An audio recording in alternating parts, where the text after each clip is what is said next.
Hi, I'm Marius from Inways Photography here in Cape Town, South Africa, and welcome to my third and final video on the FlashQ Q20 wireless flash system. Okay, so in this video I'm going to show you how I would use these units to create something interesting. Now, I've already got lots of speed lights for my Nikon camera and then for my Fuji X-T1, which I'll be using to take the picture for this video. But they're all large speed lights. Like I've got the Fuji EFX 500, I've got the Nissan i40, I've got a bunch of those Miike, MK, something I can't remember what the model number is. I've got those as well, but they're all on-camera flashes. And if I want to go off-camera, I still need to add in my wireless trigger. This is super small, it's tiny. Within the bag I can carry the flash and the little gels. It's in my pocket. So if I want to do something like this, I can literally take it with me. And I can create a picture like this basically anywhere, and I'm not really carrying that much with me. So I do enjoy that. There are some things that I'll have to show you a workaround within the shot, but I don't think this kit was made for that, and I'll explain when we get to that. Okay, so what we are going to take a picture of is, I've got 3 beer bottles here. Local South African beer, Castle Light, for the lighter side of life. If you're into the looking good thing and lower calories, then that'll be your brand. Okay, so I've got on a piece of Perspex on the table, and then I'm just squirting water on it. It just makes the bottles look that much more nice or intriguing or something like that.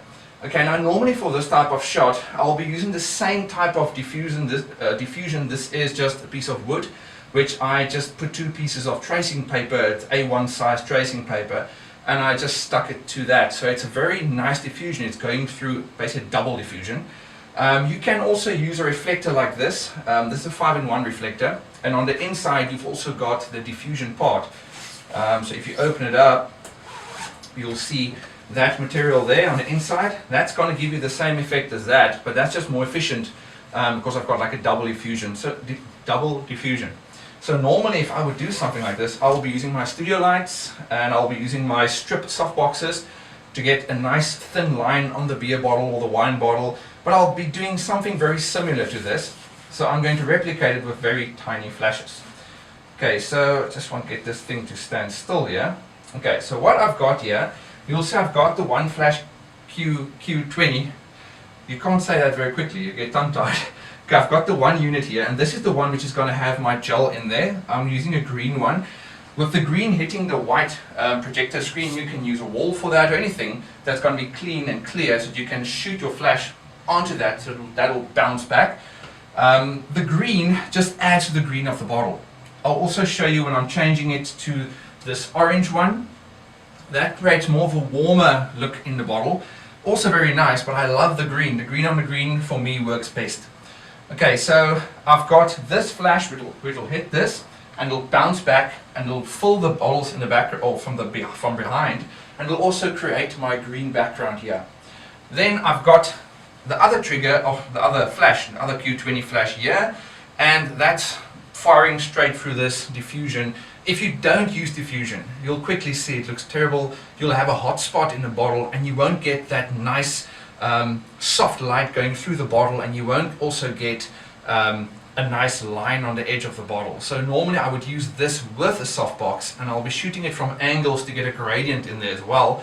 But I'm a little bit limited now of what I can do, and I actually want to do it this way because that's why I would want to use these flashes when I'm just going somewhere. I'm not actually going to shoot something like this, but if I want to do something, I know the flashes, if I play around with them, I can actually get to that shot.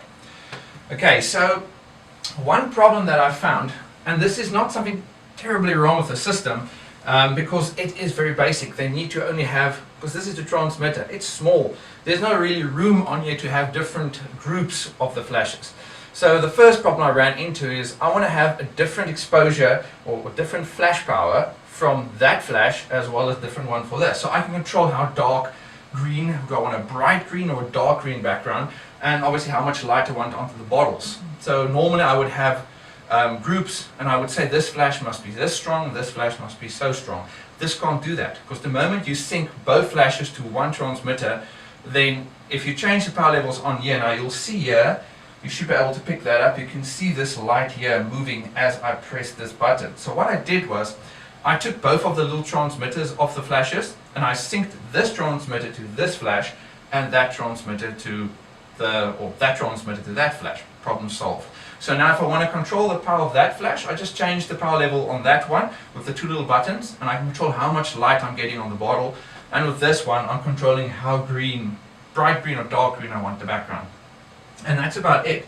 Now I'm not really going to bother that much about camera settings, because different locations, the flash, your setup, everything will change your settings. So there's no real point in me saying you must shoot at this or you must shoot at that. But basically, I've got my camera set to ISO 200, 1/25th of a second at f8, and that's what's going to work for this. But depending on the size of your room, what you're shooting through, that's going to change again. So there's no point in replicating that way. We're shooting digital. Shoot the picture. If it's too dark, make the flash brighter. Simple as that. Okay, so now I'm going to take a test shot here, and I'm focusing on the, doesn't really matter where I'm focusing because the bottles are all in the same line there. So if I focus and shoot, you can see there I've got a green background, and you'll see the light come through the bottles, and it creates a very interesting effect. If you take the gel out of the shot and you don't have that in, you'll see it now looks like that. So it's got a little bit of a warmer color within the bottle, but I'm losing that background that I actually think adds to the green of the inside of the bottle. And then also, yeah, I can also just quickly change it. You can see how quickly I can take these things out and just put it in there. Now normally for my larger speed lights, if I'm doing a shoot somewhere and I want to change the gels, I've usually got a Velcro strap that goes around the flash, and then I basically just with the Velcro, it just Velcros straight to the Velcro strap, and I have to carry all that extra things with me. So yeah, I just put it inside and I'm ready to go again. Okay, so let's do another one, and there you can see that one is creating a nice warm color in the bottles.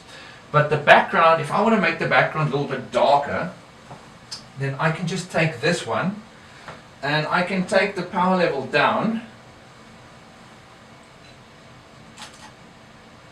and now you'll see it's a much darker bottle. I think I'm going to take it one step back. I think that one's hitting the spot.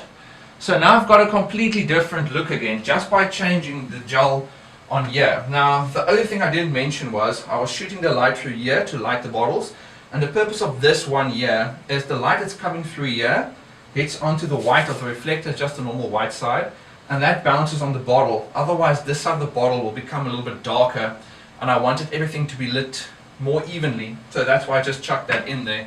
And I'm making it as simple as you can shoot your flash through a piece of tracing paper that you're just basically holding in front of the flash, and you've got something soft. Or you can use what's the name of the thing, the side curtain material that you've got in between your curtains. You can have a little piece of that folded on top of each other, so it's a little bit thicker. Shoot the flash through that, you've got a softer light source, and you can do something similar than this. But the tracing paper two on top of each other really does a nice trick because it's diffusing it 2 times. Okay, so that's basically how I quickly used this. You can obviously play around with the angle of the flash and change how the light falls on the bottles. That you can also do. You can even take 2 different gels and hit them and bounce them onto the bottles, and then have like a psychedelic thing where you've got orange from the one side and green from the other side. There's so much you can do, but having the flashes off camera allows you to do that. So I really enjoy that everything is so small and mobile, I can move around with it. So yeah, I think a lot of shoots will have this, well not just shoots, just doing when I'm just out taking pictures myself, they will definitely be traveling with me. When I need something that I can, a lot of times sometimes I'm taking a picture of an old boat, and I want to add something in there, maybe a flash in there or flash from the side or something. I can quickly just grab this out. So I'm really enjoying this. Okay, that's all for this video. And again, thanks FlashQ or Lightpix Labs for sending me these 2 FlashQ flashes to play around with. And yes, that's all for this video, and I'll see you again in another video. Bye.